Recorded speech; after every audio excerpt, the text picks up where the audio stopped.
നമ്മൾ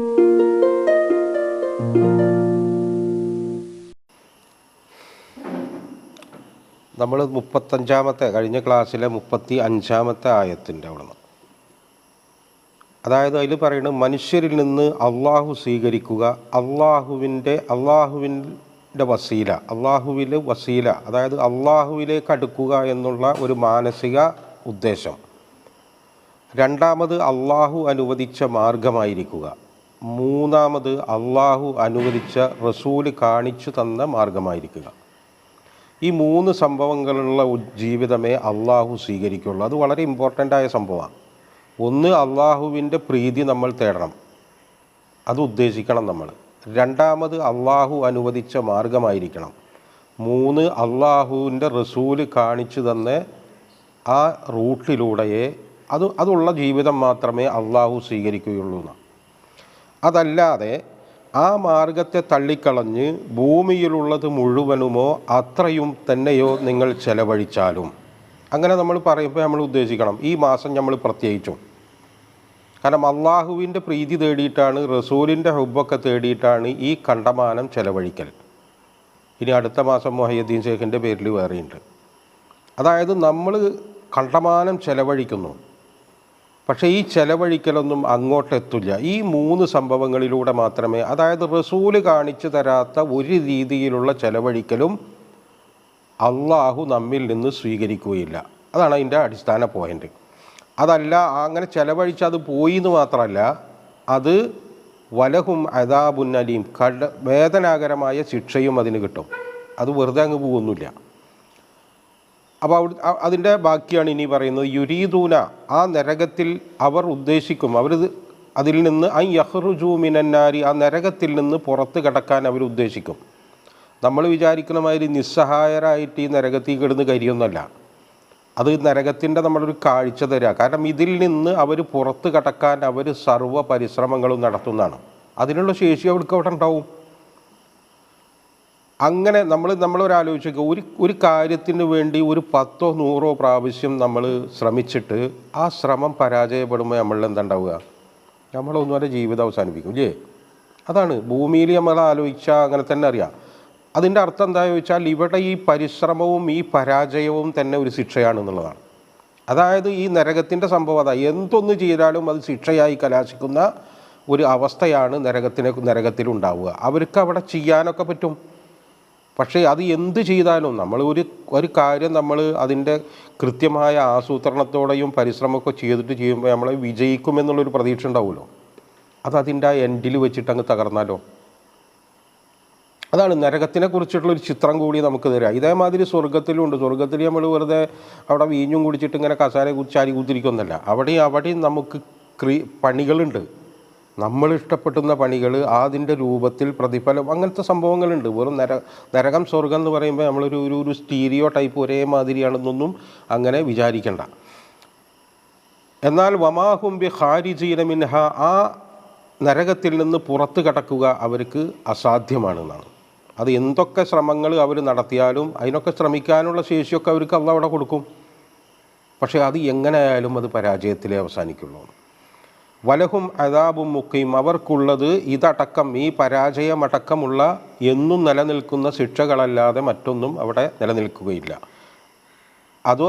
ഇതൊക്കെ അതിൻ്റെ കൂടെ പറയണത് എന്താണെന്ന് വെച്ചാൽ, നമ്മൾ നല്ലതെന്ന് തോന്നുന്ന പല കാര്യങ്ങൾക്കും വലിയ സമ്പത്തും സംഭവങ്ങളൊക്കെ നമ്മൾ ചെലവഴിക്കും, പക്ഷേ അത് എവിടേക്കാണ് എത്തുക എന്നുള്ള അതിലേക്ക് നമ്മളെ കൊണ്ടുപോവാണ്. ഇനി പറയുന്ന ആയത്ത് നമ്മൾ നേരത്തെ പറഞ്ഞ കിസാസുമായി ബന്ധപ്പെട്ടിട്ടുള്ള ആയത്താണ്, അതിൻ്റെ ഭാഗമായിട്ട് വരുന്നതാണ്. വസ്സാരിക്കത്തു, അതായത് മോഷ്ടിക്കുന്ന സ്ത്രീയോ പുരുഷനോ ആരായാലും, ഫഖ്തഉ ഐദിയഹുമ, അവരുടെ 2 പേരുടെയും കൈകൾ ഛേദിക്കുക.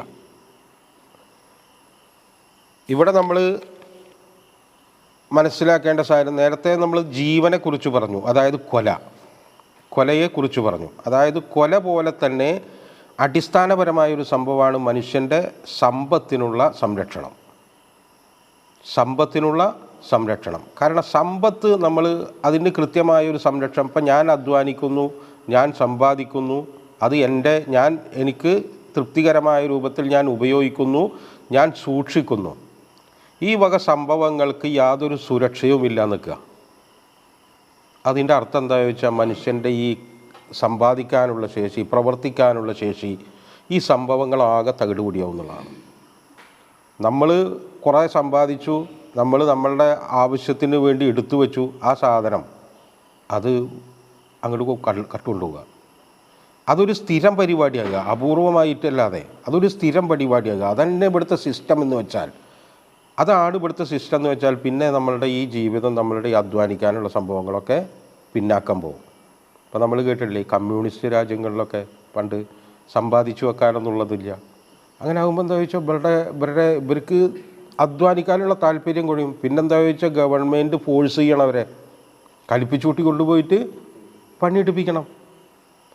അപ്പോൾ അതാണ് ഇതിൻ്റെ ഒരു സംഭവങ്ങൾ പറയാണ്. ഓരോ സംഭവങ്ങളും അതിന് ശിക്ഷ, ഇതൊക്കെ കടുത്ത ശിക്ഷയാണെന്നൊക്കെ പറയുമ്പോൾ അതിൻ്റെ പിന്നിലുള്ള സംഭവങ്ങൾ കൂടി നമ്മൾ ആലോചിക്കണം. അത് പറയാം.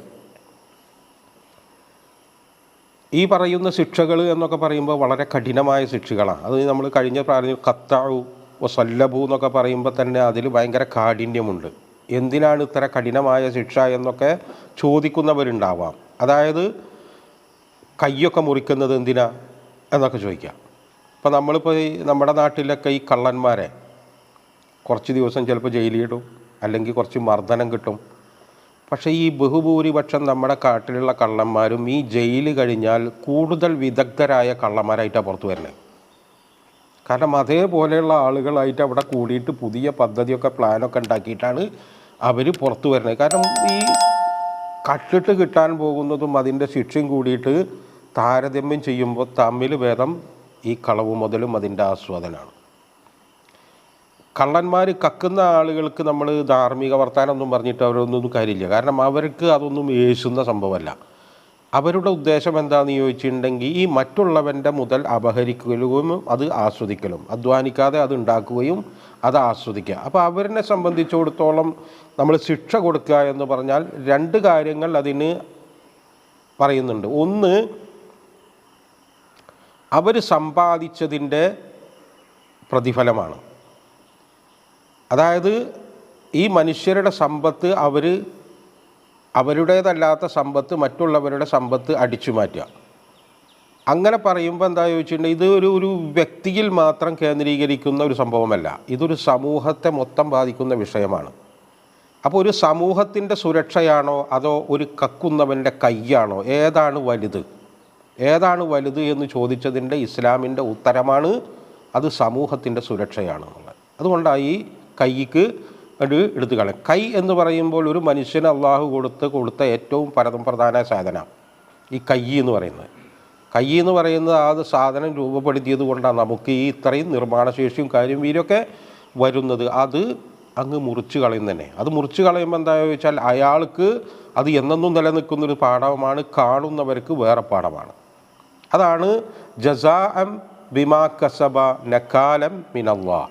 ഒന്ന്, അയാൾ സമ്പാദിച്ചതിൻ്റെ ഉചിതമായ പ്രതിഫലമാണ്. മറ്റൊന്ന്, അള്ളാഹു മറ്റുള്ളവർക്ക്, അതായത് മോഷണ ത്വരയുള്ള ആളുകൾക്കൊക്കെ കൊടുക്കുന്ന പാഠമാണ്. ആ പാഠം കൃത്യമായി കിട്ടണം. അതാണ് ആ ശിക്ഷയുടെ ഉദ്ദേശം.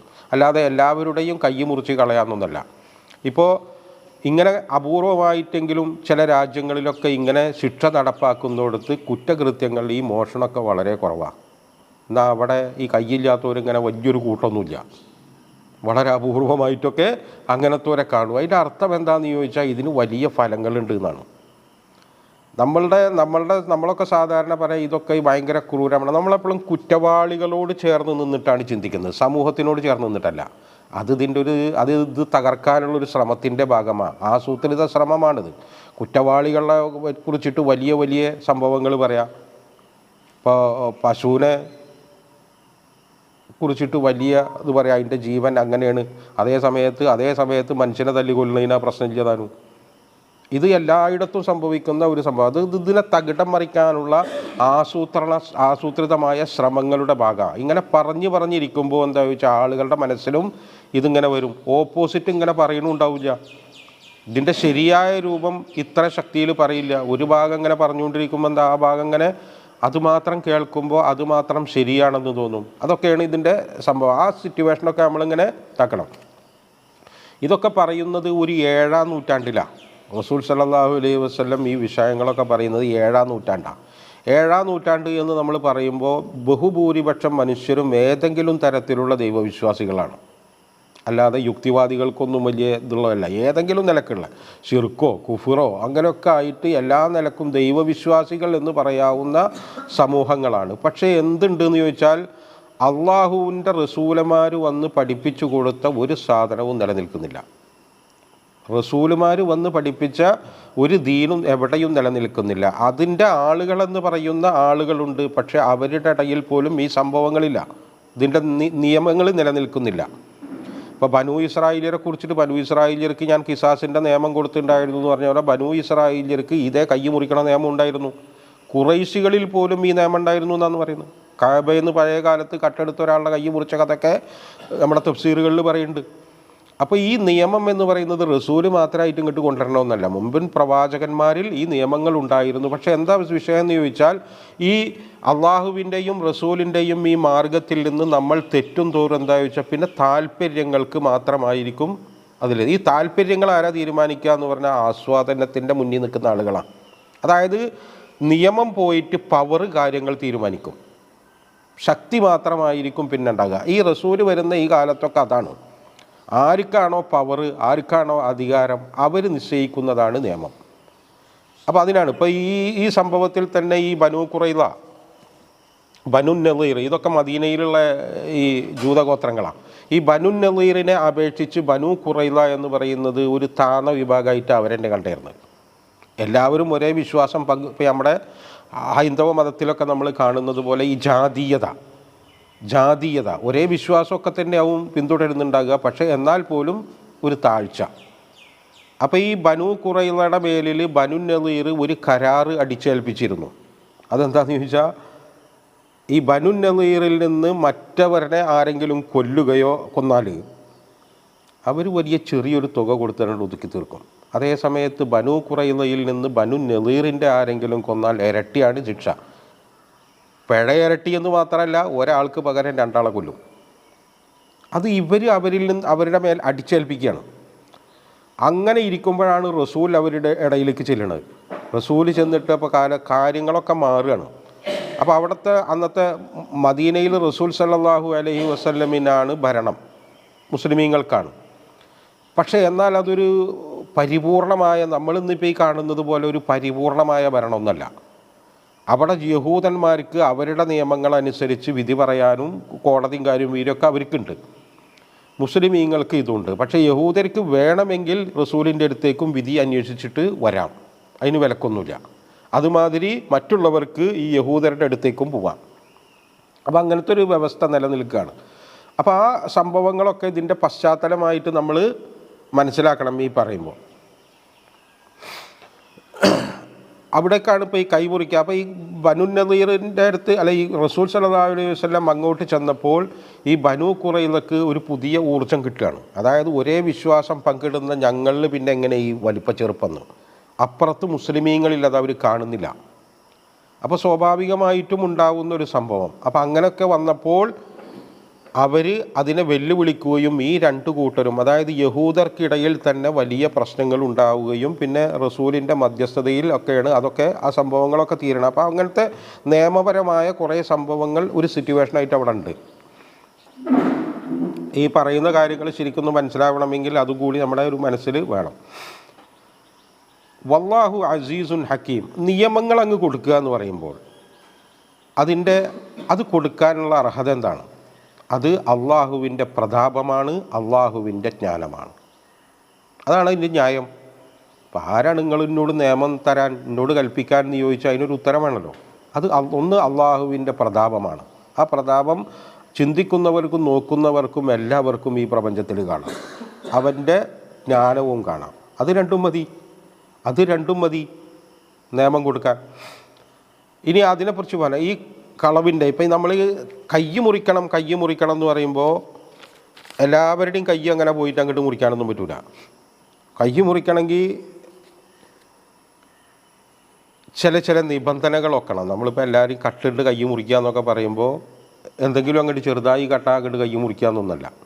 അതിനൊരു ഒരു അളവൊക്കെ ഉണ്ട്. എത്ര കട്ടാലാണ് കൈ മുറിക്കുക?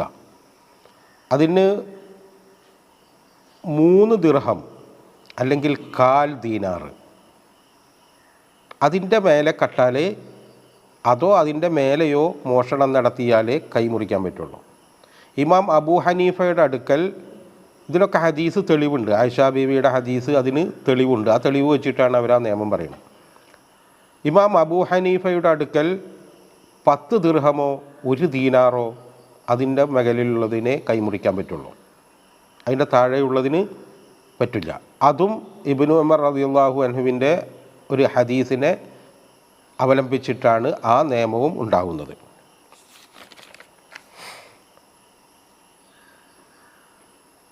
ഒരു 5-6 നിയമങ്ങൾ ഇതിനെക്കുറിച്ചിട്ട് പറയുന്നുണ്ട്. ഇപ്പോൾ സാധനം കക്കുക എന്ന് പറഞ്ഞാൽ മൊട്ടുസൂചി കട്ടാലും കളവ് തന്നെയാണ്. അതായത് ഏത് കളവിനും ഭരണകൂടത്തിന് അതിനൊരു ശിക്ഷ നിശ്ചയിക്കാം. പക്ഷെ കൈമുറിക്കുക എന്ന് പറയുന്ന ആ ശിക്ഷ ചെയ്യണമെങ്കിൽ കൃത്യമായ ചില സംഭവങ്ങൾ ഒത്തുവരണം. അപ്പോൾ മാത്രമേ പറ്റുള്ളൂ. ഇപ്പോൾ പഴങ്ങൾ, പച്ചക്കറികൾ, ഭക്ഷണം, ഈ വക സാധനങ്ങൾ മോഷ്ടിച്ചാൽ കൈമുറിക്കാൻ പാടില്ല. റസൂൽ സല്ലല്ലാഹു അലൈഹി വസല്ലം അത് നിരോധിച്ചിട്ടുണ്ട്. നിസ്സാര വസ്തുക്കളുടെ മോഷണത്തിന് കരച്ഛേദം പ്രവാചകൻ സല്ലല്ലാഹു അലൈഹി വസല്ലം ചെയ്തിരുന്നില്ല എന്ന നിവേദനമുണ്ട്. അതുമാതിരി ഉചിതമായി സംരക്ഷിക്കപ്പെട്ട മുതൽ രഹസ്യമായി കൈവശപ്പെടുത്തുക, അതാണല്ലോ മോഷണം എന്ന് പറയുന്നത്. അപ്പോൾ ആ സാധനം ഉചിതമായി സംരക്ഷിക്കപ്പെട്ടവരായിരിക്കണം. ഉചിതമായി സംരക്ഷിക്കപ്പെട്ടതായിരിക്കണം. അതായത് എവിടെയെങ്കിലുമൊക്കെ കൊണ്ടിട്ടിട്ട് അത് പോയി എന്ന് പറഞ്ഞാലൊന്നും അത് കോടതിയുടെ മുന്നിൽ നിലനിൽക്കില്ല. അപ്പം നമ്മൾ കൃത്യമായി സംരക്ഷിക്കേണ്ട ഇടത്ത് സംരക്ഷിക്കേണ്ടതുപോലെ സംരക്ഷിച്ച് അത് മോഷ്ടിക്കപ്പെട്ടാലേ കൈമുറിക്കാൻ പറ്റുള്ളൂ. അപ്പോൾ ഉദാഹരണം, വരാന്തയിൽ സ്വർണം കൊണ്ടുവച്ചിട്ട് വൈകുന്നേരം ആരും എടുത്തുകൊണ്ടോ എന്ന് പറഞ്ഞാലൊന്നും അതൊന്നും അതിൽ പെടുന്നതല്ല. ഇനിയിപ്പോൾ ആ പ്രതിയെ പിടി കിട്ടിയാൽ തന്നെയും അത് വെച്ചിട്ടൊന്നും കൈ മുറിക്കാൻ പറ്റില്ല. അതുമാതിരി അലഞ്ഞു തിരിക്കുന്ന കണ്ണാലികളെ പിടിച്ചുകൊണ്ടോ എന്ന് പറഞ്ഞിട്ട് പറ്റില്ല. ഓരോന്നും അതിൻ്റെ ലെവലിൽ സംരക്ഷിക്കപ്പെട്ടതായിരിക്കണം.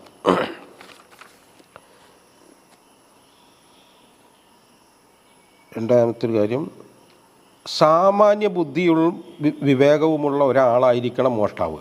അതായത് ഒരു ഭ്രാന്തനോ മന്ദബുദ്ധിയോ ഇതൊന്നും ചെയ്താൽ അതിൻ്റെ പേരിൽ കൈമുറിക്കാൻ പറ്റില്ല. മോഷ്ടിക്കപ്പെട്ട വസ്തുവിൽ മോഷ്ടാവിന് ഏതെങ്കിലും നിലയിൽ അവകാശമോ ഉത്തരവാദിത്തമോ ഉണ്ടാവാൻ പാടില്ല എന്നാണ്. അതായത് ഈ മോഷ്ടിക്കപ്പെട്ട വസ്തുവിൽ ഇക്കും അധികാരമുണ്ട് എന്നുള്ളൊരു വിഷയം അതിലേക്ക് വന്നാൽ അതിൻ്റെ പേരിൽ ശിക്ഷ വേറെ ചിലപ്പോൾ കൊടുക്കാൻ പറ്റുമായിരിക്കും, പക്ഷേ കൈ മുറിക്കാൻ പറ്റില്ല. അതുമാതിരി വസ്തുവിൻ്റെ സൂക്ഷിപ്പുകാരോ കാവൽക്കാരോ മോഷ്ടിച്ചാലും കരച്ഛേദം ചെയ്യാൻ പറ്റില്ല. അപ്പോൾ വസ്തു സൂക്ഷിക്കാൻ ഏൽപ്പിച്ച ആൾ അയാളാണത് മോഷ്ടിച്ചെങ്കിൽ ആ അതിൻ്റെ പേരിൽ കരച്ഛേദം പറ്റില്ല. പൊതുമുതലിൽ എല്ലാവർക്കും അവകാശമുള്ളത് കൊണ്ട് അതിൽ നിന്ന് മോഷ്ടിച്ചാലും പൊതുമുതൽ മോഷ്ടിച്ചാലും കരച്ഛേദം പറ്റില്ല. വേറെ ശിക്ഷ പറ്റില്ല എന്നല്ല കേട്ടോ, ഒരു ശിക്ഷയും പറ്റില്ല എന്നല്ല, കരച്ഛേദം പറ്റില്ല. ബാക്കി ഗവൺമെൻറ്റിന് ഉചിതമായി തോന്നുന്ന ശിക്ഷയൊക്കെ അതിൻ്റെ പേരിൽ കൊടുക്കാം, അത് വേറെ സംഭവമാണ്. മോഷ്ടാവിനെ മോഷണത്തിന് നിർബന്ധിതമാക്കുന്ന സാഹചര്യങ്ങൾ ഉണ്ടാവാൻ പാടില്ല.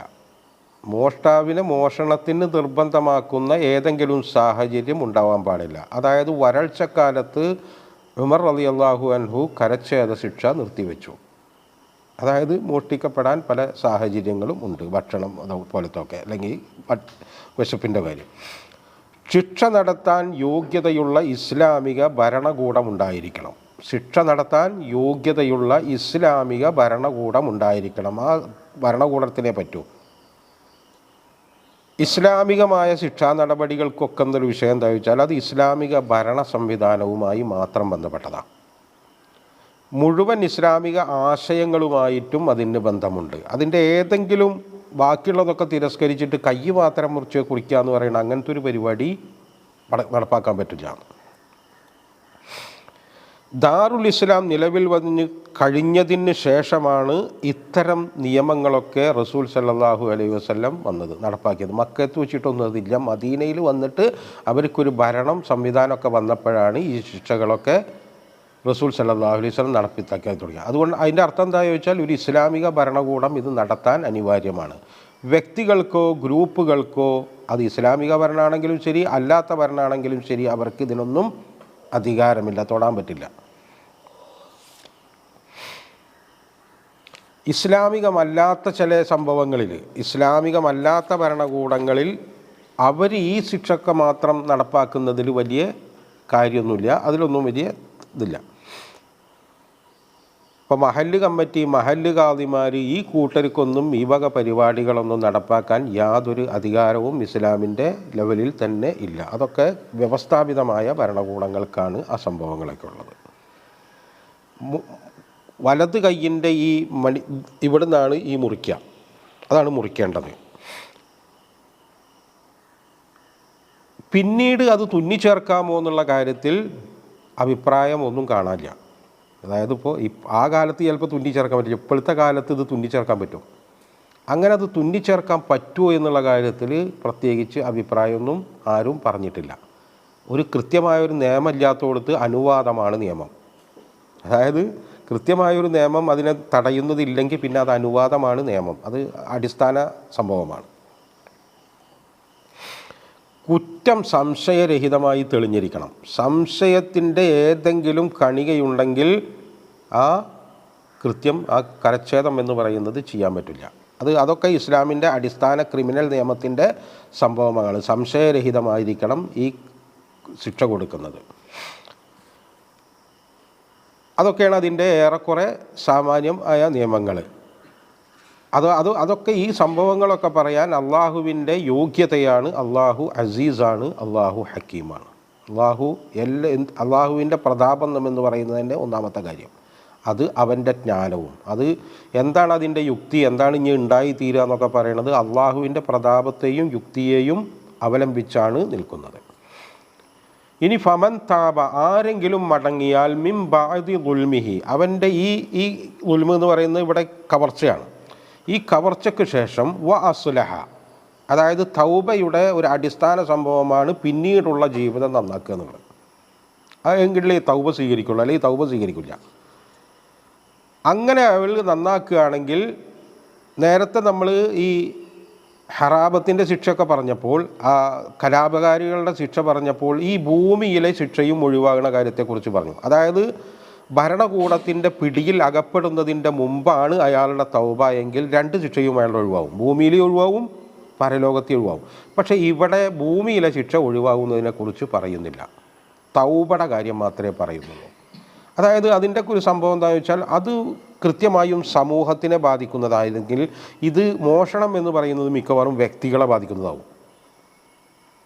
അപ്പോൾ അത് അങ്ങനെ ഇനിയിപ്പോൾ തൗബ ചെയ്തെന്ന് വിചാരിച്ചിട്ടൊന്നും അത് ചിലപ്പോൾ പൊയ്ക്കൊള്ളണമെന്നില്ല. അപ്പോൾ അതുകൊണ്ടായിരിക്കാം അതുകൂടെ പറയുന്നത്. പക്ഷേ നമ്മുടെ പണ്ഡിതന്മാർ ബഹുഭൂരിപക്ഷം പറയുന്നത് അവരുടെ ഭൂമിയിലെ ശിക്ഷയും ഒഴിവാകുന്നതാണ്. അതെപ്പോൾ ഈ ഭരണകൂടത്തിൻ്റെ പിടിയിൽ അകപ്പെടുന്നതിൻ്റെ മുമ്പായിരിക്കണം കേട്ടോ. ഭരണകൂടത്തിൻ്റെ പിടിയിലകപ്പെട്ട ശേഷമുള്ള തൗബക്കല്ല പറയുന്നത്. ഭരണകൂടത്തിൻ്റെ പിടിയിൽ അകപ്പെടുന്നതിൻ്റെ മുമ്പാണ് അയാളുടെ തൗബ എങ്കിൽ ആ ഭൗതിക ശിക്ഷയും ഒഴിവാകുമെന്ന് പണ്ഡിതന്മാർ പറയുന്നു. ഖുർആനിൽ പറയുന്നില്ല, ഹദീസിലും അങ്ങനെയില്ല. അതെന്തുകൊണ്ടാണെന്ന് വെച്ചാൽ അള്ളാഹു ഗഫൂറുർ റഹീം എന്ന് പറയുമ്പോൾ അത് നമ്മളും അതങ്ങനെ തന്നെ വേണ്ടേ എന്നുള്ളതാണ് അവരുടെ ആ ന്യായം. അതായത് ഒരു ആൾക്ക് ഒഴിവാക്കി കൊടുക്കാൻ എന്താണോ സാധ്യത ഉള്ളത് അത് മുഴുവൻ ഉപയോഗിക്കുക എന്നുള്ളതാണ്. അതാണ് അതിൻ്റെ സംഭവം. അള്ളാഹു ഗഫൂറാണെന്ന് പറയുമ്പോൾ അത് വെച്ചിട്ട് നമുക്കും അത് ഒഴിവാക്കി കൊടുക്കാം. പക്ഷേ എല്ലായ്പ്പോഴും ചിലപ്പോൾ അത് തന്നെ പറ്റിക്കൊള്ളണമെന്നില്ല, അങ്ങനെയുണ്ട്. അതുകൊണ്ടാവും ഖുർആൻ അത് എടുത്തു പറയാത്തത്. ഇന്നല്ലാഹ ഗഫൂറുർ റഹീം. അങ്ങനെ അവൻ ജീവിതം നന്നാക്കുമ്പോൾ മാത്രമേ അള്ളാഹു അവനിലേക്ക് മടങ്ങുകയുള്ളൂ. അപ്പോൾ കൈ മുറിച്ചെന്ന് വിചാരിച്ചിട്ട് അയാൾക്ക് പരലോകത്ത് ശിക്ഷ കിട്ടിക്കൊള്ളണമെന്നൊന്നുമില്ല, അത് വേറെ കാര്യമാണ്.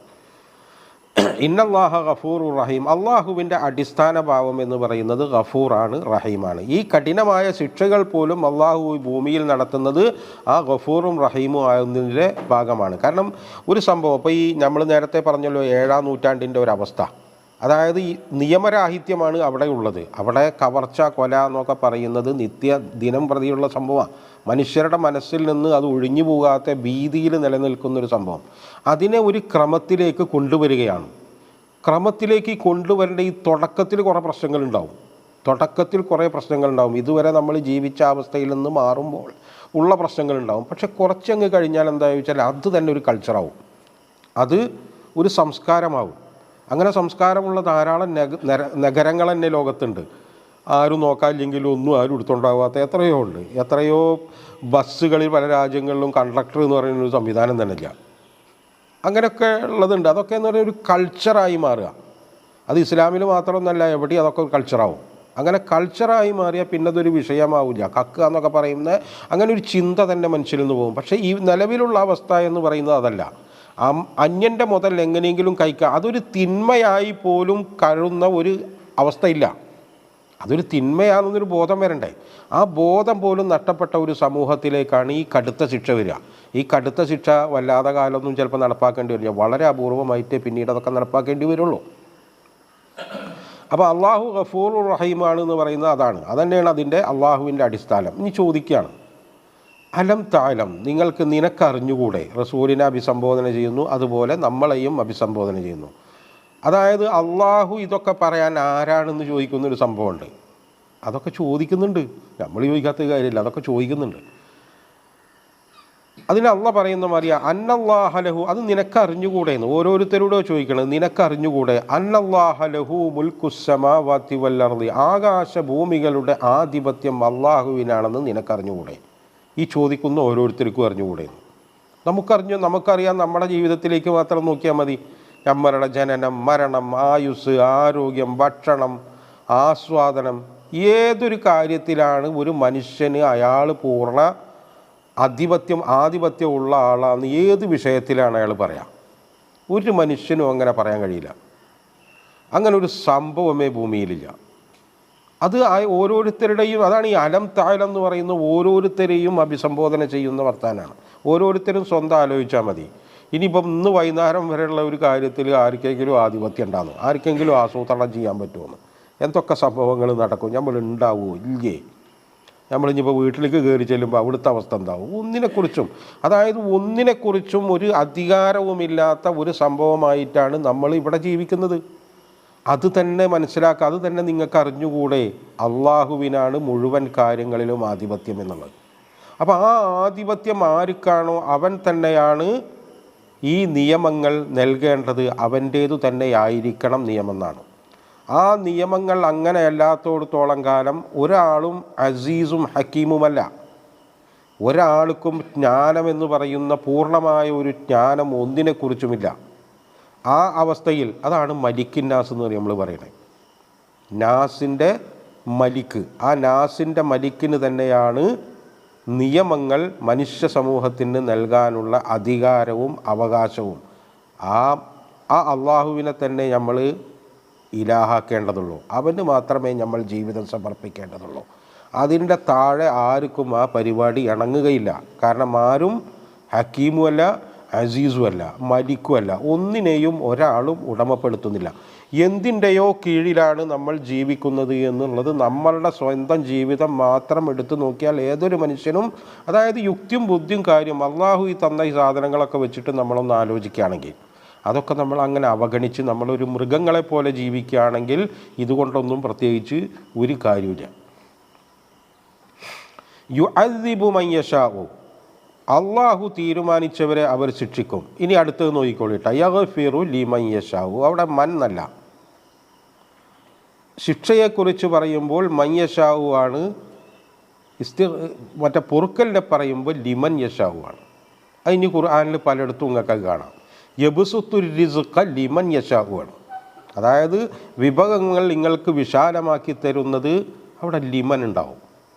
യഹബു ലിമൻ യശാ, അതായത് സന്താനങ്ങളെ തരുമ്പോൾ ലിമൻ യശാ. അതൊക്കെ ഒരു പ്രത്യേക ഒരു ചെറിയ ഒരു അക്ഷരം കൊണ്ട് അവിടെ കൊണ്ടുവച്ചിട്ട് വലിയൊരാശയം. അതായത് നിങ്ങൾക്ക് അള്ളാഹു പുറത്തു തരണമെങ്കിൽ നിങ്ങളുടെ കൂടെ ചില പണികളുണ്ട്. ശിക്ഷക്ക് വേണ്ട, ഇത് ഒഴിവാക്കിയാൽ മാത്രം മതി, അത് തന്നെ അങ്ങോട്ട് പോയിക്കോളൂ. പക്ഷേ നിങ്ങൾക്ക് പാപമോചനം ആവശ്യമുണ്ടെങ്കിൽ അത് ലിമൻ യശാവു, അത് ലക്ഷ്യം വെച്ച് അതിന് വേണ്ടി പണിയെടുക്കുന്നവർക്കാ. നേരത്തെ പറഞ്ഞില്ലേ, അള്ളാഹുവിലേക്ക് നമ്മൾ വസീല തേടണം, ആ മാർഗം അള്ളാഹു കാണിച്ചു തന്ന മാർഗമായിരിക്കണം, റസൂല് കാണിച്ചു തന്ന രീതിയിലായിരിക്കണം. അതുണ്ടാവുമ്പോഴേ ഈ ലിമൻ യശ ഉണ്ടാവുള്ളൂ. അതല്ലെങ്കിൽ എന്താ ചോദിച്ചാൽ അത് നമ്മളങ്ങ് ഒഴിവാക്കി കളഞ്ഞാൽ മറ്റേതിലേക്ക് നമ്മൾ ഓപ്പോസിറ്റ് പോകും. ഒന്ന് നമ്മൾ കൃത്യമായി നമ്മൾ ഇന്നലെ പടിയൊക്കെ പുല്ല് പറിച്ച മാതിരി വൃത്തിയാക്കി ഇടിക്കണം, നമ്മൾ പണിയെടുക്കണം. നമ്മളൊന്നും ചെയ്യാണ്ടിരുന്ന എന്തായി തന്നെ വളരും. അതതിൻ്റെ സിസ്റ്റമാണ്. എല്ലാത്തിനും അതിൻ്റെ സിസ്റ്റം അള്ളാഹു വെച്ചിരിക്കുന്നു. ആ സിസ്റ്റത്തിലൂടെയാണ് അത് പോവുക. അപ്പോൾ നമ്മൾ ശരിക്കും കൃത്യമായിട്ട് നമ്മൾ എന്ത് ചെയ്യണം എന്ന് ചോദിച്ചാൽ നമ്മൾ കൃത്യമായി അത് ലക്ഷ്യം വെക്കുകയും അതിന് അള്ളാഹു നിർദ്ദേശിച്ച പടിയെടുക്കുകയും ആ റൂട്ടിൽ തന്നെ റസൂല് കാണിച്ചു തന്ന റൂട്ടിൽ കൂടെ പോകുമ്പോൾ മാത്രമേ ഈ യഗ്ഫിറു ഉണ്ടാവുള്ളൂ. അല്ലെങ്കിൽ അത് ഉണ്ടാവില്ല. വല്ലാഹു അലാ കുല്ലി ഷൈഇൻ ഖദീർ. ഇതൊക്കെ ഇങ്ങനെ സംഭവിക്കുന്നത് അള്ളാഹുവിന് പറ്റാണ്ടല്ല, അള്ളാഹു അത് അങ്ങനെ ആക്കാൻ കഴിവുള്ളവനായതുകൊണ്ടാണ്. അള്ളാഹു കൃത്യമായി മനുഷ്യരെ പരീക്ഷിക്കാൻ വേണ്ടി അത് അങ്ങനെ തന്നെ വെച്ചതാണെന്നാണ്. അതങ്ങനെ തന്നെ വെച്ചതാണ്. ഇനി പറയുന്ന വിഷയം എന്താ വെച്ചാൽ നമ്മൾ വളരെ കുറച്ച് ചുരുക്കിയിട്ട് അതൊക്കെ പറയണത്, കുറേ ഞാൻ എഴുതി വെച്ചിട്ട് തന്നെ ഉണ്ട്. യാ അയ്യുഹർ റസൂൽ, ഹോ റസൂലേ. ഖുർആനിൽ 2 പ്രാവശ്യമാണ് റസൂലിനെ ഇങ്ങനെ അഭിസംബോധന ചെയ്യുന്നത്. ഒന്ന് ഇതിലെന്നെ 67-ാമത്തെ ആയത്തിലോ മറ്റോ ആണ്. ഈ 2 സ്ഥലത്ത് മാത്രമേ റസൂലിനെ ഇങ്ങനെ യാ അയ്യുഹർ റസൂൽ എന്ന് അഭിസംബോധന ചെയ്യും. പിന്നെ യാ അയ്യുഹൻ നബിയൊക്കെയാണ്. അത് ഈ 2 വന്നതും ഈ നിയമങ്ങൾ പറയുന്ന സ്ഥലത്താണ്. നിയമങ്ങൾ പറയുന്ന സ്ഥലത്താണ്. അതിൽ നിന്ന് നമ്മുടെ പണ്ഡിതന്മാർ നിരൂപിച്ച് എടുക്കുന്ന സംഭവം എന്താ വെച്ചാൽ റസൂൽ വന്ന തന്നെ ഈ പണി, ഈ നിയമങ്ങൾ നടപ്പാക്കാനാണ്. റസൂലിൻ്റെ പ്രധാന ചുമതലയും അതാണ്. ഇത് വെച്ചിട്ടാണ് ഈ സഹാബാക്കളൊക്കെ റസൂലിനെ യാ റസൂലല്ലാ എന്നവർ വിളിക്കുന്നത്. അതായത് ഏറ്റവും ടോപ്പിലെ വിളിയാണെന്നാണ് ഈ പറയണത്. റസൂലിനെ അഭിസംബോധന ചെയ്യുന്നതിൽ ഏറ്റവും ടോപ്പ് ഇതാണ് ഇത്ര, യാ റസൂലല്ലാ എന്ന് പറയുന്ന ആ സംഭവം. ലാ യഹസുൻ കല്ലദീന യുസാരിഊന ഫിൽ കുഫ്ർ. ഈ കുഫറിൽ നിങ്ങളങ്ങനെ വിളയാടുന്ന ആളുകളെ കണ്ടിട്ട് റസൂലെ താങ്കൾ ദുഃഖിക്കരുത് എന്നാണ്. അതായത് ഇവിടെ കുഫറിൽ വിളയാടുക എന്ന് പറഞ്ഞാൽ ഈ റസൂൽ സല്ലല്ലാഹു അലൈഹി വസല്ലം കൊടുന്ന ഈ നിയമത്തെ പരിഹസിക്കുക, അതിനെ തള്ളിക്കളയുക, അതിനെതിരെ കളവുപറകൾ പ്രചരിക്കുക, പരിഹസിക്കുക. 6-ാം നൂറ്റാണ്ട് എന്നൊക്കെ പറഞ്ഞ് ഇപ്പോൾ പരിഹസിക്കുന്നത് പോലെ തന്നെ അവർക്ക് പറ്റിയ മാതിരി അന്നും പരിഹസിക്കുക. കാരണം അപ്പുറത്തുള്ളത് ഇവരെ പരിഹസിക്കാൻ അതിൻ്റെ ഊർജം കൊടുക്കുന്നത് അപ്പുറത്തെ സമൂഹമായ അന്നത്തെ യഹൂദ സമൂഹമാണ്. അവർ ഇവരെക്കുറിച്ച് പറയുന്നത് തന്നെ ഉമ്മിയികളെന്നാണ്. ഉമ്മികളുടെ കയ്യിലാണ് ഭരണം. ഉമ്മികളുടെ കയ്യിലാണ് ഭരണം.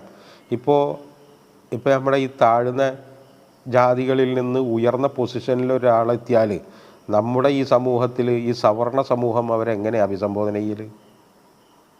കളിയാക്കിയിട്ടും പരിഹസിച്ചിട്ടും അല്ലേ? നമ്മൾ കണ്ടില്ലേ, കുറച്ച് കഴിഞ്ഞ് കേൾക്കുമ്പോൾ കേരളത്തിലൊക്കെ ചാണം തെളിച്ചതുമൊക്കെ നമ്മൾ കേട്ടില്ലേ? ഇതേ സംഭവം, അതേ മനോഭാവമാണ്. അതായത് ഞങ്ങൾ വളരെ വലിയ സംഭവമാണ്, ഇവർ അധികാരം കിട്ടിയെങ്കിലും അതൊന്നും അവരുടെ കഴിവും മെച്ചവും കൊണ്ടല്ല അതങ്ങനെ സംഭവിക്കാം. ഇപ്പോൾ നമ്മൾ മറ്റുള്ളവരൊക്കെ ഈ താഴ്ന്ന ജാതിക്കാർക്കൊക്കെ അത് കിട്ടുക സംവരണം വഴിയാണെന്നൊക്കെ വിചാരിക്കാന്നില്ലേ? അയാൾ ഇനിയിപ്പോൾ എത്ര കഴിവ് പ്രകടിച്ചാലും എന്താ, അത് സംവരണം കൊണ്ട് കിട്ടിയതാണ് അല്ലേ? അതെ, ഇതൊക്കെ ഒരു മനോഭാവമാണ്. ഈ മനോഭാവമാണ് അവർക്കും ഈ മുസ്ലിമീങ്ങളെ സംബന്ധിച്ചുള്ളത്. അവർ ഉമ്മീകളാണ്. അവരങ്ങനെ യാദൃശ്ചികമായി അവർക്ക് അധികാരം കൈപ്പെട്ടു, എന്നാലും അവർക്കൊരു വില കൽപ്പിക്കുന്നില്ല. അതാണ് യുസാരിഊന ഫിൽ കുഫർ. അവർ ആ കുഫറിൽ തന്നെ അങ്ങനെ പോവാം. റസൂൽ സല്ലല്ലാഹു അലൈഹി വസല്ലം പറയുന്നത് ശ്രദ്ധിക്കാൻ പോലും അവർക്ക് താല്പര്യമില്ല, അവരങ്ങനെ പോവാം. അപ്പോൾ അവരെക്കുറിച്ചിട്ട് താങ്കൾ ദുഃഖിക്കരുത് എന്ന് പറയുമ്പോൾ ഏത് തരം ദുഃഖമാണ് റസൂലിന് ഉള്ളത്? റസൂലിൻ്റെ ദുഃഖം എന്ന് പറയുന്നത് നമ്മൾ വിചാരിച്ച മാതിരി നമുക്ക് എന്തെങ്കിലും പറ്റുമോ എന്നുള്ളതൊന്നല്ല. റസൂൽ സല്ലല്ലാഹു അലൈഹി വസല്ലമിൻ്റെ ദുഃഖം എന്ന് പറയുന്നത് അള്ളാഹു ഈ ഏൽപ്പിച്ച ദൗത്യം അതിങ്ങനെ പരാജയപ്പെടാനുള്ളൊരു കാരണം റസൂലിൻ്റെ വല്ല കുഴപ്പങ്ങളുമാണോ, റസൂലിൻ്റെ വല്ല കുറവുമാണോ, റസൂലെടുത്ത പണിയിലുള്ള വല്ല പിഴവുമാണോ? ഇങ്ങനത്തെ കാര്യങ്ങളാണ് റസൂലിനെ ദുഃഖിപ്പിക്കുന്നത്. റസൂൽ സല്ലല്ലാഹു അലൈഹി വസല്ലം ബദറിൽ പ്രാർത്ഥിക്കുന്നതെന്താ? ഇവിടെ ഈ ഒരു ചെറിയ സമൂഹം ഇല്ലാതായാൽ നിന്നെ ആരാധിക്കാൻ ഭൂമിയിൽ ആരും ഉണ്ടാവില്ല എന്നുള്ളതാണ്. റസൂലിൻ്റെ അല്ല പ്രശ്നം. പ്രശ്നം അള്ളാഹുവുമായി ബന്ധപ്പെടുത്തിയിട്ടാണ് ചിന്തിക്കണം. അതായത് അള്ളാഹുവിൻ്റെ ഈ ദൗത്യം സ്വന്തമായിട്ടങ്ങ് ഏറ്റെടുത്ത ഒരാളുടെ ദുഃഖമാണ് ആ ദുഃഖം. അള്ളാഹു ഇത് ഞാൻ മൂപ്പരുടെ പണി ഞാൻ എടുക്കുക എന്നുള്ളതല്ല. നമുക്കൊക്കെ അങ്ങനെ ഉണ്ടല്ലോ, നമുക്കൊക്കെ ഉള്ള പ്രശ്നം പലപ്പോഴും അങ്ങനെ. അള്ളാഹ് പറഞ്ഞൊരു കാര്യം നമ്മളങ്ങ് ചെയ്യുക, അങ്ങനെ ഇത്. പക്ഷെ ഇത് അതിൻ്റെ ഒക്കെ അപ്പുറമാണ് എടുക്കുന്നത്. അതായത് അള്ളാഹുവിൻ്റെ ആ പദ്ധതി എൻ്റെ തന്നെ ആണ് എന്ന് പറയുന്നത് ഏറ്റെടുക്കുമ്പോൾ അത് വേറൊരു മാനസികാവസ്ഥയാണ്. ആ മാനസികാവസ്ഥയിലാണ് റസൂൽ എന്നല്ല എല്ലാ പ്രവാചകന്മാരും ആ മാനസികാവസ്ഥയിലാണ്. അപ്പോൾ അത് വെച്ച് അതാണ് അവരുടെ ദുഃഖം എന്ന് പറയുന്നത്. നമ്മൾ പറയുന്നത് പോലെ ഇവരൊക്കെ ഇങ്ങനെ ചെയ്യുമ്പോൾ മനസ്സിന് പ്രശ്നമുണ്ടാ പ്രയാസമില്ല എന്നുള്ളതൊന്നല്ല. അവരുടെ ദുഃഖം എന്ന് പറയുന്നത് ആ ദുഃഖമാണ് അള്ളാഹ് വേണ്ടെന്ന് പറയുന്നത്, മറ്റേ ദുഃഖം വേണ്ടെന്നല്ല. ആ ദുഃഖമാണ് വേണ്ട. കാരണം ഇത് അള്ളാഹു അറിയാതെ അങ്ങനെ അക്കിടിയിൽ പോയി പെട്ടതൊന്നല്ല. അള്ളാഹു കൃത്യമായി തന്നെ ആസൂത്രണം ചെയ്തു വെച്ചതിനനുസരിച്ചാണ് ഈ സംഭവങ്ങളൊക്കെ നടക്കുന്നത്. എന്താ ചോദിച്ചാൽ ലിമൻ യശാവുണ്, ആർക്ക് വേണമെന്ന് അയാൾ തന്നെ തീരുമാനിക്കണം. ആ തീരുമാനിച്ചതിനനുസരിച്ച് അള്ളാഹു ഇവിടെ ഹിദായത്ത് ഇവിടെ വെച്ചിട്ടുണ്ട്, ഹിദായത്ത് ഇവിടെ വെച്ചിട്ടുണ്ട്. ആ സംഭവത്തിൽ ഏത് വേണമെങ്കിലും ഈ മനുഷ്യർക്ക് തിരഞ്ഞെടുക്കാം. ഏത് തിരഞ്ഞെടുത്താലും അതിൻ്റെ ഉത്തരവാദി അയാൾ തന്നെയാണ്, അതിൻ്റെ ഉത്തരവാദി അയാൾ തന്നെ. അതാണ് അർഹതയോടെ സ്വർഗത്തിലേക്കോ നരകത്തിലേക്കോ പോകുക എന്ന് പറയുന്നത്. രണ്ടിനും അർഹത നേടാൻ അയാൾക്ക് ഇവിടെ അവകാശമുണ്ട്. അതിന് ഏത് തിരഞ്ഞെടുക്കുന്നോ ആ റൂട്ടിലൂടെ സഞ്ചരിക്കാൻ സർവ്വ സംവിധാനങ്ങളും അള്ളാഹ് ഇവിടെ ഒരുക്കിയിട്ടുണ്ട്. അതാണ് ഫസനു യസ്സിറുഹു ലിൽ യുസ്ര, ഫസനു യസ്സിറുഹു ലിൽ യുസ്ര എന്ന് പറയുന്നത്. അതൊക്കെ അടിസ്ഥാനപരമായ സാധനങ്ങളാണ്. അത് അങ്ങനെ തന്നെ പോവുള്ളൂ, അതിന് മാറ്റമൊന്നും ഉണ്ടാവില്ല എന്നാണ്. അതുകൊണ്ട് അതിനെ പറ്റിയിട്ടൊന്നും ദുഃഖിക്കണ്ട. അള്ളാഹ്ക്ക് ഇനിയിപ്പോൾ എന്തെങ്കിലും പ്രശ്നം ഉണ്ടാവുക അങ്ങനത്തെ ഒരു വിഷയമൊന്നുമില്ല. അവർ പറഞ്ഞു, ആ കുഫറിൽ സഞ്ചരിക്കുന്ന അതിവേഗം സഞ്ചരിക്കുന്ന ആളുകൾ പറയാണ്, കാലു ആമന്നാ ബി അഫ്വാഹിഹിം, ഞങ്ങൾ വിശ്വസിച്ചു എന്നവർ പറയും. എന്തുകൊണ്ട്? വായ കൊണ്ട് അവർ പറയും. വലം തുഅ്മിൻ ഖുലൂബുഹും, അവരുടെ മനസ്സുകൾ ഒരിക്കലും അത് അംഗീകരിച്ചിട്ടില്ല, അത് വിശ്വസിച്ചിട്ടില്ല. അതിന് അവരെക്കുറിച്ചിട്ടാണ് നമ്മൾ ഈ മുനാഫിക്കുകൾ എന്ന് പറയുന്നത്. വമിനല്ലദീന ഹാദു, ആ യഹൂദരിൽ നിന്നും ഈ ആളുകൾ അവരുണ്ട്. അതൊരു ടീമാണ്, അത് താല്പര്യങ്ങളുടെ ടീമാണത്. അത് ഈ മുസ്ലിമീങ്ങളാണെന്ന് പറഞ്ഞപ്പോൾ ഈ ഔസ് ഖസറജിലും അതുണ്ട്, യഹൂദരിലും അതുണ്ട്. അവർ ഒന്നാണ്. എവിടുന്ന് ഏത് ഗോത്രത്തിലാണെന്നുള്ളതൊന്നും വിഷയമല്ല. താല്പര്യമാണ് അവരുടെ അടിസ്ഥാനം. ആ താല്പര്യങ്ങൾക്കനുസരിച്ച കാര്യങ്ങളാണ് നടക്കുന്നതെങ്കിൽ അവർ അതിൽ തൃപ്തിപ്പെടും. പക്ഷേ ഈ താല്പര്യങ്ങൾക്ക് എതിരാണെങ്കിൽ അവർ അതിൽ നിന്ന് മാറിക്കും. ഇതിലൊക്കെ ഇതിൻ്റെ ഒരു അവതരണ പശ്ചാത്തലങ്ങളൊക്കെ ഉണ്ട്. റസൂൽ സല്ലല്ലാഹു അലൈഹി വസല്ലമിൻ്റെ അടുക്കൽ ഇപ്പോൾ നേരത്തെ നമ്മൾ പറഞ്ഞല്ലോ, ബനു നദീർ, ബനു ഖുറൈളൊക്കെ, അവർ റസൂലിൻ്റെ മധ്യസ്ഥതയിൽ ഇത് തീരാമെന്നൊക്കെ വെച്ചു. അതേപോലെ നമ്മൾ പറഞ്ഞല്ലോ, തീരാമെന്നൊക്കെ വെച്ചിട്ട് മധ്യസ്ഥതയുടെ സംഭവത്തിലേക്ക് വന്നപ്പോൾ ഈ രണ്ട് കൂട്ടരുടെയും അവർ വന്നില്ല. അവർ വന്നത് ഈ കപടന്മാരായി അഭിനയിക്കുന്ന ആളുകളെ പറഞ്ഞേക്കുക ചെയ്ത്. എന്താ ചോദിച്ചാൽ, റസൂൽ അതിലൊരു വിധി പറയുമ്പോൾ എന്താ ചോദിച്ചാൽ ആ വിധി ന്യായമായിരിക്കും, അത് താല്പര്യങ്ങളെ ബാധിക്കും. അപ്പോൾ താല്പര്യങ്ങളെ ബാധിക്കുന്നിടത്ത് അവരെന്തായി? ഒന്നായി. അവർ ഒന്നായി. റസൂലിനെ അവർ കേൾക്കാൻ നിന്നില്ല. അതാണ് താല്പര്യങ്ങൾ വരുമ്പോൾ, നമ്മൾ ഇപ്പോൾ ശത്രുക്കളാണെന്ന് കരുതുന്ന പലരും താല്പര്യങ്ങളുടെ വരുമ്പോൾ അതിൻ്റെ യാഥാർത്ഥ്യത്തിലേക്ക് വരുമ്പോൾ ഒന്നാവും. ഇപ്പോൾ അവർ തമ്മിലൊരു മത്സരം ഉണ്ടാവും. ഇപ്പോൾ രണ്ട് കൂട്ടർക്ക് അധികാരത്തിന് വേണ്ടി മത്സരിക്കുമ്പോൾ അതിപ്പോൾ എല്ലായിടത്തും നമുക്ക് കാണാം. ഇപ്പോൾ ഈ നടക്കുന്ന യുദ്ധങ്ങളിലൊക്കെ നമുക്ക് കാണാം. ഇപ്പോൾ നമ്മൾ വിചാരിക്കുമ്പോൾ അവർ നമ്മുടെ ആൾക്കാരാണെന്ന്. പക്ഷെ അത് നമ്മുടെ ആൾക്കാരായിട്ടല്ല, അവരുടെ തന്നെ താല്പര്യങ്ങൾ ഏറ്റുമുട്ടുക. കാരണം അധികാരം സമ്പത്തൊക്കെ എല്ലാവർക്കും വേണം, അതെല്ലാവർക്കും വേണം. അപ്പോൾ അത് നേടുന്നതിന് ശത്രുവിൻ്റെ മിത്രാണെന്ന് പറയുമ്പോൾ ആ സംഭവമാണ് ഈ നടക്കുക. അല്ലാതെ ഇവർ യാഥാർത്ഥ്യങ്ങളിലേക്ക് വരുന്നതല്ല. അതുതന്നെയാണ് ഈ ഇവരുടെയും കാര്യത്തിൽ ഈ നടക്കുന്നത്. ഇവർ റസൂലിൻ്റെ നീതിന്യായമൊന്നും ഇവർക്ക് വിഷയമല്ല. ഇവർക്ക് വിഷയങ്ങൾ അവരുടെ താല്പര്യങ്ങളാണ്. ആ സംഭവങ്ങൾക്ക് നേടാൻ വേണ്ടിയിട്ടാണ് ഭരണകൂടത്തോട് ഒട്ടി നിൽക്കുമ്പോഴാവുന്ന ആനുകൂല്യങ്ങൾ നേടാനും അവരിൽ നിന്ന് കാര്യങ്ങളെ ചോർത്തിയെടുക്കാനൊക്കെയാണ് ഇവർ ഈ മുസ്ലിമീങ്ങളായിട്ട് അഭിനയിക്കുന്നത്. അപ്പോൾ അതുകൊണ്ടാണ് അവിടെ പറയുന്നത് സമ്മാഊന ലിൽ കദിബി, കളവിന് വേണ്ടിയാണ് അവർ ശ്രദ്ധിച്ചു കേൾക്കുന്നത്. ഈ മുസ്ലിമീങ്ങളാണെന്ന് അഭിനയിച്ചു വരുന്ന റസൂലിൻ്റെ സദസ്സിൽ വരുന്ന ഈ ആളുകൾ അവർ ശ്രദ്ധിച്ചു കേൾക്കുന്നു. അതാണ് സമ്മാഊന്, വെറും കേൾക്കലല്ല, വളരെ ശ്രദ്ധിച്ചിട്ടാണ് അവർ കേൾക്കുന്നത്. അതെന്തിനാണെന്ന് വെച്ചാൽ ലിൽ കദിബാണ്, കളവിന് വേണ്ടിയാണ്. അതായത് നമ്മൾ ഫാബ്രിക്കേറ്റ് ചെയ്യാന്നറിയില്ലേ. ഇപ്പോൾ മുസ്ലിമീങ്ങളെക്കുറിച്ച് ഏറ്റവും കൂടുതൽ പഠിക്കുന്നത് സയനിസ്റ്റുകളാണ്. എന്തിനാന്ന് ചോദിച്ചാൽ മുസ്ലിമീങ്ങളെ കൃത്യമായി പഠിച്ചാലേ അതിന് പ്രതിരോധം തീർക്കാൻ പറ്റുമോ. അതിന് പ്രതിരോധം തീർക്കാൻ പറ്റും. ഒരു ചെറിയ ഉദാഹരണം നമ്മൾ പറയുകയാണെന്ന് വെച്ചാൽ ഇപ്പോൾ ഗർക്കത് ചെടി നിങ്ങൾ കേട്ടിട്ടുണ്ടോ? ഗർക്കത് ചെടി റസൂൽ സല്ലല്ലാഹു അലൈഹി വസല്ലം അത് ഈ ലോകാവസാനവുമായി ബന്ധപ്പെട്ടിട്ട് ഈ യഹൂദന്മാർ അതിൻ്റെ പിറകിൽ ഒളിച്ചാൽ ആ മരമല്ലാത്ത മരങ്ങളൊക്കെ ഈ യഹൂദന്മാരെ കാണിച്ചു കൊടുക്കുന്നവരുണ്ട്. നമ്മൾ ഈ ഗർക്കത് ചെടീനെ കുറിച്ചിട്ട് വലിയ കാര്യമൊന്നും ചിന്തിക്കില്ല. പക്ഷേ ഈ സയനിസ്റ്റുകൾ ഈ ഗർക്കത് ചെടിക്ക് വലിയ പ്രാധാന്യം കൊടുക്കുന്നു. അവർ ലോകത്തിൻ്റെ ഏത് ഭാഗത്തും അവർ വെച്ച് പിടിപ്പിക്കാൻ സഹായം, അതിന് വലിയ ഫൗണ്ടേഷനും കാര്യം വരെയൊക്കെ ഉണ്ട്. നിങ്ങൾ നെറ്റിൽ ഇവിടുന്ന് ഓർഡർ ചെയ്താൽ ഇവിടെ എത്തിക്കും. അതെന്താണെന്ന് ചോദിച്ചാൽ നമ്മളെക്കുറിച്ച് നമ്മളെക്കാൾ അവർ വളരെ, അതാണ് സമ്മാഊന ലിൽ കദിബ്. ഒരു സംഭവത്തിനെ എതിരെ നിങ്ങൾക്ക് പണിയെടുക്കണമെങ്കിൽ ആ സംഭവത്തിനെ കൃത്യമായി പഠിച്ചിരിക്കണം, അങ്ങനെ അല്ലാതെ പറ്റില്ല. അപ്പോൾ എതിരെ പണിയെടുക്കാൻ വേണ്ടി, അതാണ് ലിൽ കദിബ്, എതിരെ പണിയെടുക്കാൻ വേണ്ടി അവർ ശ്രദ്ധിച്ചു കേൾക്കുന്നു. അത് അന്നും ഇന്നും എന്നും ഒക്കെ അങ്ങനെ തന്നെയാണ്. അതുകൊണ്ടാണ് ഈ അവരുടെ ആളായിട്ട് ഇതിലേക്ക് കയറുന്നത്. അങ്ങനെ ആകുമ്പോഴേ അത് കൃത്യമായി അതിൻ്റെ ചെറുതും വലുതൊക്കെ, അല്ലെങ്കിൽ പിന്നെ പുറത്തേക്ക് വിടണമെങ്കിൽ മാത്രമേ കിട്ടുള്ളൂ. ഇതങ്ങനെയല്ല. സമ്മാഊന ലി ഖൗമിൻ ആഖരീന ലം യഅ്തൂക്, കണ്ടാ, അവരുടെ പിന്നിൽ വലിയൊരു ടീമുണ്ട്, നിൻ്റെ അടുക്കൽ നേരിട്ട് വരാത്ത, അവർക്ക് വേണ്ടിയാണ് ഇവർ കേൾക്കുന്നത്. സമ്മാഊന, അവർ ശ്രദ്ധിച്ചു കേൾക്കുന്നത് ലി ഖൗമിൻ ആഖരീന ലം യഅ്തൂക്.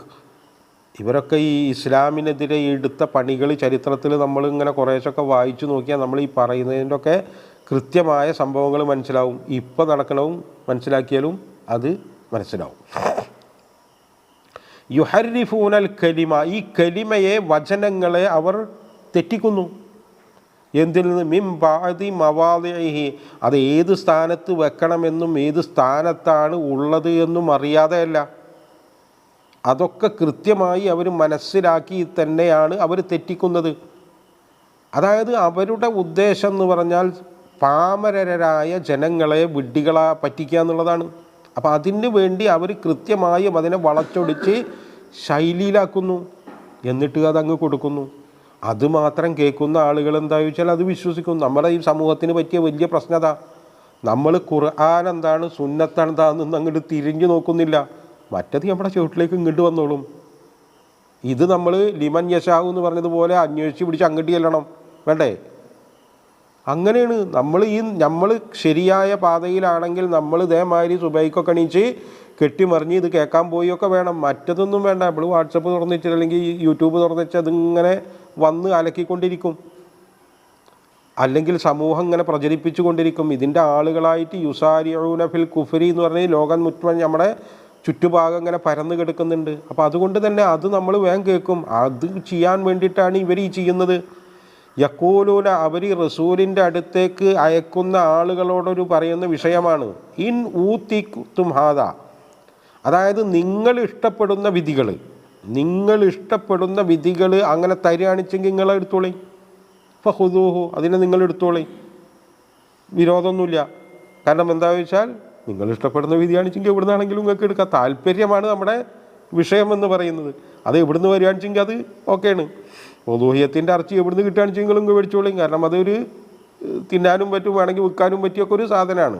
അത് വിചാരിച്ചിട്ട് നിങ്ങൾ പോയിട്ട് ഉദൂഹിയത്ത് ആർക്കൊന്നും വേണ്ട എന്ന് പറയുന്ന പോലെ ഉള്ള സംഭവം. അതായത് നിങ്ങൾക്ക് അനുകൂലമായിട്ട് കിട്ടുകയാണെന്ന് നിങ്ങൾ എടുത്തോളേ. വ ഇല്ലം തുഅ്തൗഹു ഫഹദറു, കണ്ട, അതല്ല നിങ്ങൾക്ക് താല്പര്യമില്ലാത്ത സംഭവങ്ങളാണ് അവിടുന്ന് വിധിയായിട്ട് നിങ്ങൾക്ക് കിട്ടുന്നതാണെങ്കിൽ നിങ്ങൾ ഒന്ന് പിന്നാക്കം വെച്ചോളേ, അതിൻ്റെ മുകളിൽ പിന്നെ നിങ്ങൾ പോകണ്ട. കാരണം അതെന്തായി പറയണമെന്ന് വെച്ചാൽ റസൂലിനൊന്നും അവരൊരു വിലയും കൽപ്പിക്കുന്നില്ല, നീതിന്യായത്തിനും അവരുടെ അടുത്ത് വിലയില്ല. അവരുടെ അടുത്ത് വിലയുള്ളത് ഈ താല്പര്യങ്ങൾക്ക് മാത്രമാണ്, അവരുടെ ഹവക്ക് മാത്രമാണ്. വനഹന്നഫ്സ അനിൽ ഹവ ഫ ഇന്നൽ ജന്നത ഹിയൽ മഅ്വ എന്ന് പറയുന്നത്. വമൻ യുരിദില്ലാഹു ഫിത്നതഹു, ഒരുത്തനെ അള്ളാഹു ഫിത്നയിൽ ആക്കിയാൽ, അങ്ങനെ തീരുമാനിച്ചാൽ, അള്ള ഫിത്നാക്കുക എന്ന് പറഞ്ഞാൽ അള്ളാഹ്ക്ക് ഇയാളോട് എന്തെങ്കിലും പ്രത്യേകിച്ച് വിരോധമുള്ളതുകൊണ്ടോ അങ്ങനെയൊന്നല്ല അള്ള ഫിത്നാക്കുക എന്ന് പറഞ്ഞാൽ. അള്ളാഹു ഫിത്നാക്കുക എന്ന് പറഞ്ഞാൽ ഓരോരുത്തർക്കും അള്ളാഹു അതിൻ്റേതായ സംഭവങ്ങളുണ്ട്. അത് നമ്മൾ നേരത്തെ പറഞ്ഞ ആ സംഭവമാണ്. അതായത് 2 മലമ്പാതകൾ. എന്താണ് ആയത്ത്? സൂറത്തുൽ ബലദിലെ ആയത്ത്. ഫലക്ക് അല്ല, അതിൻ്റെ മുമ്പ് വഹദൈനാഹുൻ നജ്ദൈൻ. അത് അടിസ്ഥാനമാണ്. അതാണ് ഈ ചെറിയ സൂറകളിലൊക്കെ അതിൻ്റെ അടിസ്ഥാന തത്വം പറഞ്ഞേക്കുന്നത്. എല്ലാ മനുഷ്യർക്കും അതിൻ്റെ 2 വഴികൾ അള്ളാഹു, മലമ്പാതകൾ എന്നൊക്കെയാണ് അതിന് പറയാം. അതായത് നജ്ദൈൻ എന്ന് പറഞ്ഞാൽ തന്നെ അത്ര ഉയർന്ന, ആർക്കും കാണാവുന്ന, ആർക്കും മനസ്സിലാക്കാവുന്ന, മനുഷ്യനാണെങ്കിൽ, ഒരു നോർമൽ മനുഷ്യനാണെങ്കിൽ മനസ്സിലാക്കാവുന്ന 2 വഴികൾ. അത് ഒരു വഴി എന്ന് പറയുന്നത് പ്രയാസമാണ്. അതിനെയാണ് അക്കബ എന്ന് പറയുന്നത്. അക്കബ ഒന്ന് പ്രയാസകരമാണ്, അപ്പോൾ സ്വാഭാവികമായിട്ടും മറ്റത് വളരെ ഈസിയാണ്. ആ 2 വഴികൾ അള്ളാഹു ഇവിടെ തുറന്നിട്ടിട്ടുണ്ട്. അത് ആർക്ക് വേണമെങ്കിൽ എടുക്കാവുന്നതാണ്. ആരെയും അതിൻ്റെ മേലിൽ പ്രസ് ചെയ്യണ പരിപാടിയില്ല.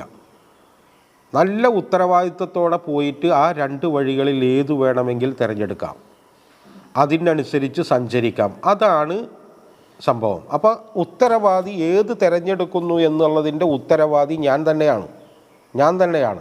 ഞാനത് തിരഞ്ഞെടുത്തിട്ട് മാനസികമായിട്ട് നമ്മൾ ബുദ്ധിപരമായിട്ടുള്ളൊരു നീക്കം മാത്രം പോരാ, നമ്മൾ അതിന് വേണ്ടി അങ്ങ് ഇറങ്ങിത്തിരിക്കണം. അങ്ങനെയാകുമ്പോഴേ നമ്മൾ മനസ്സുകളെക്കുറിച്ച് പറയും, കൽബുണ്ട്, ഫുആദുണ്ട്, സ്വദറുണ്ട് എന്ന് പറയും. കൽബ് എന്ന് പറയുന്ന സാധനത്തിലേക്ക് എന്തും ഇങ്ങനെ കയറി വരും. ഫുആദ് എന്ന് പറയുമ്പോൾ നമ്മളുടെ ഒരു ചിന്തയും തീരുമാനവുമുണ്ട്. അതനുസരിച്ച് നമ്മളത് ഫുആദിലെത്തി അതെടുത്ത പടിയാണ് സ്വദർ എന്ന് പറയുമ്പോൾ അതങ്ങ് പ്രാക്ടീസ് ചെയ്യാൻ നമ്മളങ്ങ് ഇറങ്ങിത്തിരിക്കുക. നമുക്ക് വേണമെന്നുണ്ടായത് കൊണ്ട് മാത്രം കാര്യം നടക്കില്ല.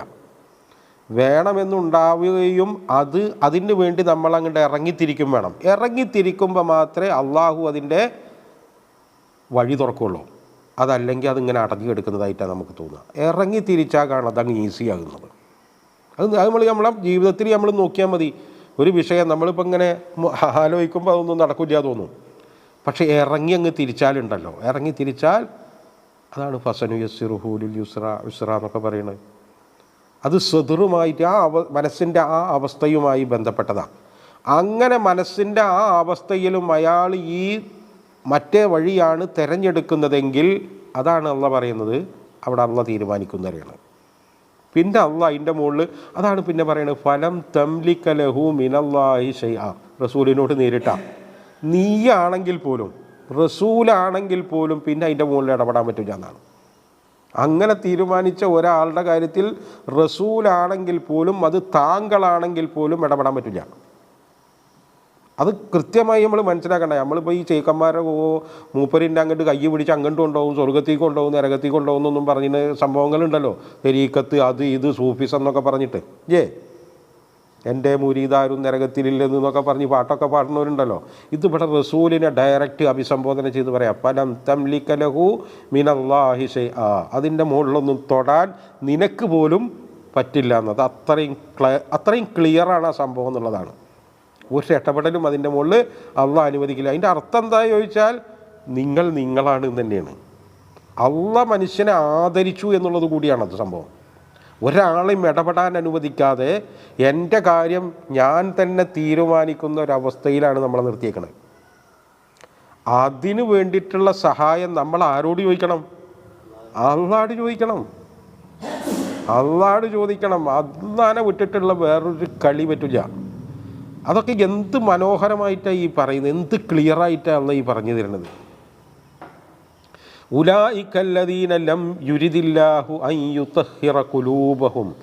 അങ്ങനെ ഫിത്നയിൽ അകപ്പെട്ട ആ ഖുലൂബിനെ, മനസ്സുകളെ അള്ളാഹു കൽപ്പിച്ചു കൂട്ടി ശുദ്ധിയാക്കുമെന്നുള്ള ഒരു പരിപാടിയില്ല. അങ്ങനെ ആരും വെറുതെ വിചാരിക്കേണ്ട, അങ്ങനെ ഒരു ഏർപ്പാടില്ല.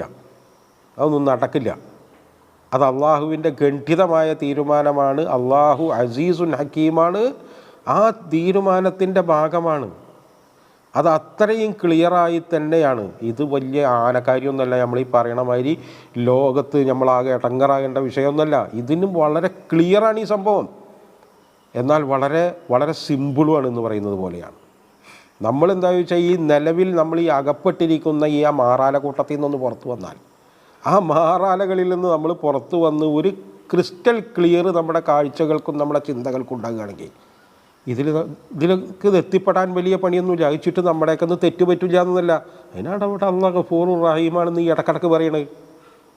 അത് വേറൊരു വിഷയമാണ്. പക്ഷേ നമ്മളുടെ ഒരു ക്ലാരിറ്റി ഉണ്ടല്ലോ, അത് വേറൊന്നാണ്. നമ്മളിൽ നിന്ന് തെറ്റുകൾ പറ്റുക എന്ന് പറയുന്നത് വേറൊന്നാണ്.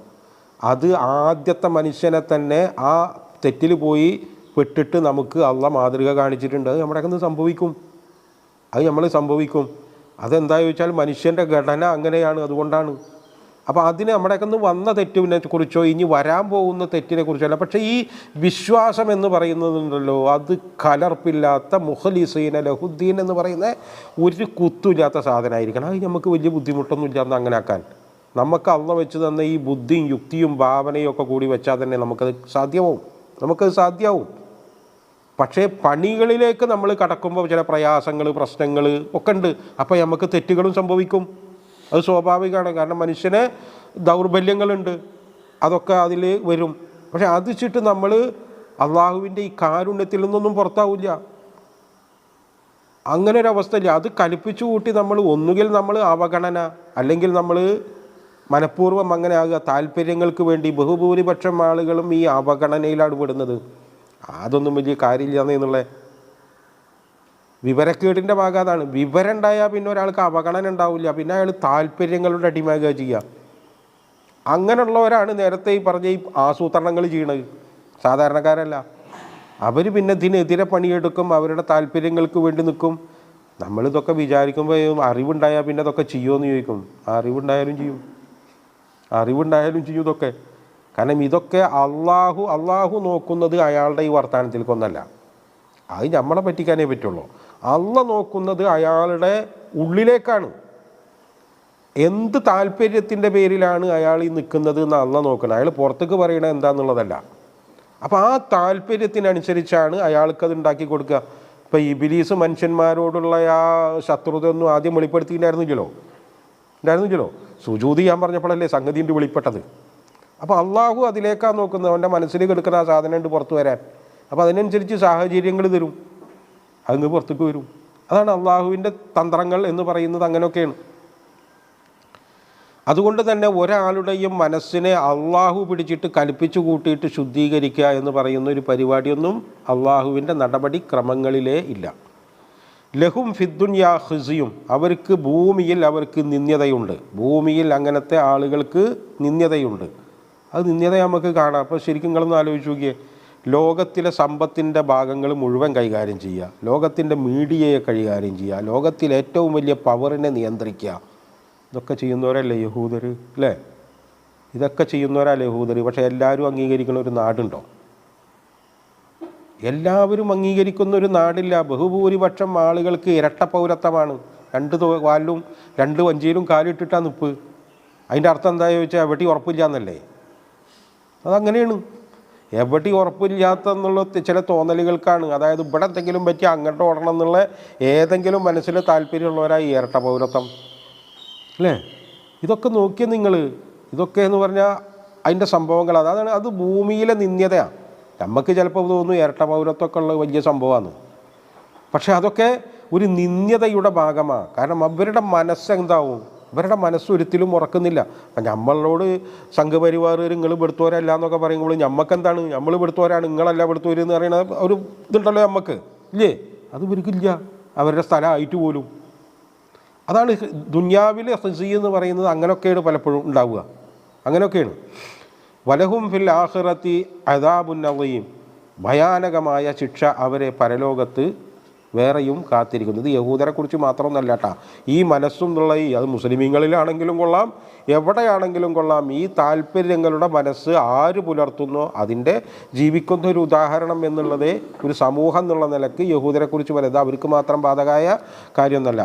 ഈ ദുനിയാവിലെയും ആഖിറത്തിലെയും ഈ ശിക്ഷകളിൽ നിന്ന് അല്ലാഹു നമ്മളെ രക്ഷിക്കട്ടെ. വആഖിറു ദഅവാനാ അനിൽ ഹംദുലില്ലാഹി റബ്ബിൽ ആലമീൻ. അസ്സലാമു അലൈക്കും വറഹ്മത്തുള്ളാഹി.